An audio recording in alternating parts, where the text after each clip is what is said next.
Kā jūs komentētu visu notiekošo saistībā ar NEO? Lūdzu. Par NEO un šīm lietām. Vispirmām, varbūt, kas ir ļoti svarīga atziņa, ko mēs nedrīkstētu arī pazaudēt visā šajā publiskajā telpā, ir tas, ka, protams, nav nevienas profesijas cilvēks, kurš nav pakļauts likumam. Un ja ir noziedznieks, deputāts vai ministrs vai strādnieks vai žurnālists, viņi atbild likuma priekšā visi vienādi. Tas ir vienkārši likuma priekšā, mēs esam visi vienādi. Bet jautājums šeit ir par ko citu. Jautājums šeit ir par samērību. Jautājums šeit ir par samērību. Un es esmu pārliecināts, ka tās metodas, kuras balstās uz iebaidīšanu, kuras balstās uz to, ka cilvēkus, kuri nav nevienu nenogalinājuši, nespridzinājuši, netaisījuši valsts apvērsumus, viņus represē nesamierīgā mērā, iespundē cietumā uz kādu laiku vai nakts laikā veic kratīšanu viņa personīgajā dzīvesvietā. Tas man atgādina, ka turpinās vēl ar vienu kaut kādā veidā tāds staļinisks pieejams. Es vienmēr esmu bijis pret to un būšu pret to. Man ir ļoti žēl, ka Latvija ir savulaik pieļāvusi, ka cilvēks, kas pirmais, varbūt no ekspertu viedokļiem, sāka runāt par latu devalvāciju, tika iebāzts cietumā. Par ko? Par viedokli, par kuru šodien runā 6 Nobeļa prēmijas laureāti pasaulē attiecībā uz Latviju.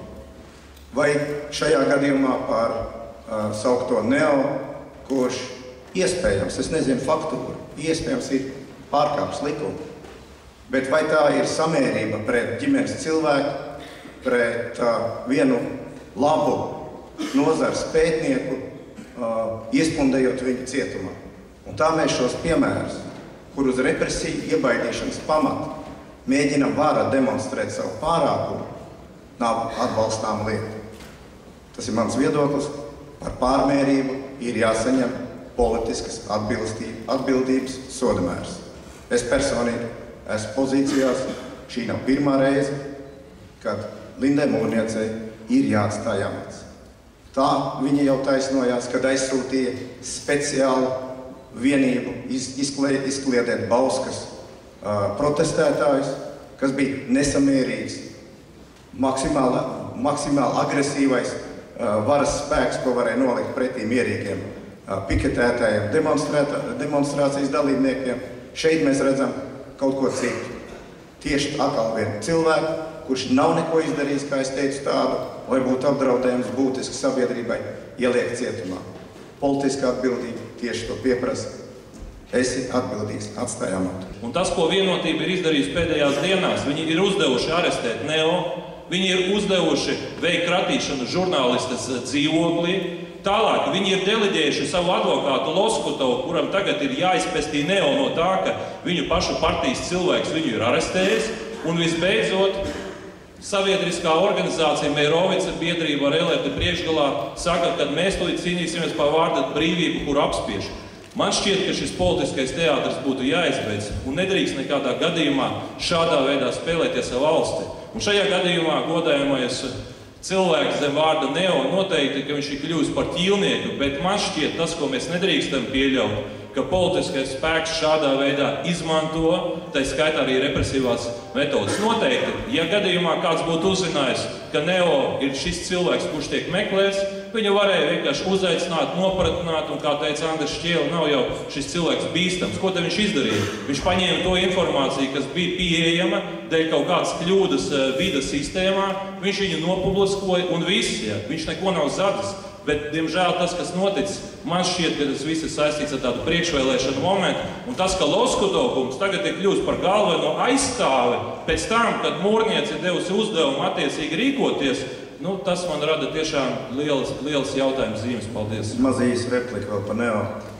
Man agrāk arī jautāja to jautājumu par šo datu noplūšanu. Protams, ka privātas informācijas publicēšana ir nosodāma lieta, un, ja ir attiecīgi likuma panti, tas ir izskatāms. Bet vai ir arī kas labs, un kāpēc es arī kādu labu vārdu gribu teikt par šo pilsoni NEO? Šī viņa akcija atsedza pašreizējās varas, pašreizējās valdības amoralitāti.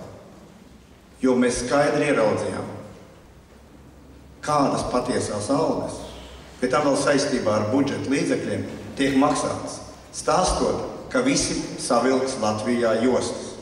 Pensijas bija jāņem nost, lai risinātu jautājumus, kas jāizpilda valūtas fondu priekšā. Darba algas bija jāņem nost, visiem tika pateikts, cik ir jāsaspiežas. Bet tajā pašā laikā mēs ieraudzījām caur šo neoakciju patieso seju. Tādēļ vēlreiz es atkārtoju savu viedokli, kas man bija agrāk, un nemainīt. Iekšējā devalvācija ir visbrutālākais veids, ko varēja izdomāt, un iekšējā devalvācija ir šobrīd savu amoralitāti caur neo pozitīvo darbu daļu atsegusi pilnībā.